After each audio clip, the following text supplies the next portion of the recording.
ஈரோடு கிழக்கு தொகுதியில் திமுக வேட்பாளர் சந்திரகுமாரை ஆதரித்து அமைச்சர் முத்துசாமி தீவிர பரப்புரை மேற்கொண்டார்.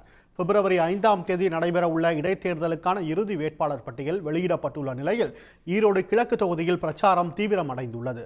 ஈரோடு இடையன்காட்டு வலசு பகுதியில் திமுக வேட்பாளர் வி.சி. சந்திரகுமாரை ஆதரித்து அமைச்சர் முத்துசாமி வாக்கு சேகரிப்பில் ஈடுபட்டார். திமுக வேட்பாளருக்கு அந்த பகுதி மக்கள் ஆரத்தி எடுத்து வரவேற்பு கொடுத்தனர். அப்போது செய்தியாளர்களிடம் பேசிய அமைச்சர், செல்லும் இடமெல்லாம் தமிழ்நாடு அரசின் நலத்திட்ட உதவிகளை நினைவுகூரும் மக்கள் திமுக வேட்பாளருக்கு ஆதரவு தெரிவித்து வருவதாக கூறினார். பல திட்டங்கள் மாண்புமிகு முதலமைச்சர் அவர்களால், அதேபோல துணை முதலமைச்சர் ஈரோடு வந்திருந்த பொழுது அறிவித்தது செய்தது, இதையெல்லாம் பொதுமக்கள் நினைவிலே வைத்து அதை பற்றி எங்களிடத்தில் பேசுகிறார்கள்.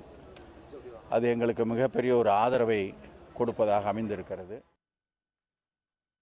தொடர்ந்து ஈரோடு மாநகராட்சியின் 28வது வார்டுக்குட்பட்ட சின்னமுத்து வீதி, வாரணவாசி வீதி, முனிசிபல் காலனி, சத்யா வீதி, வைரம் வீதி உள்ளிட்ட பகுதிகளில் திமுக வேட்பாளர் சந்திரகுமாருக்கு அமைச்சர் முத்துசாமி வாக்கு சேகரித்தார். உடனுக்குடன் செய்திகளை தெரிந்து கொள்ள சன் நியூஸ் பெல் ஐகானை கிளிக் பண்ணுங்க.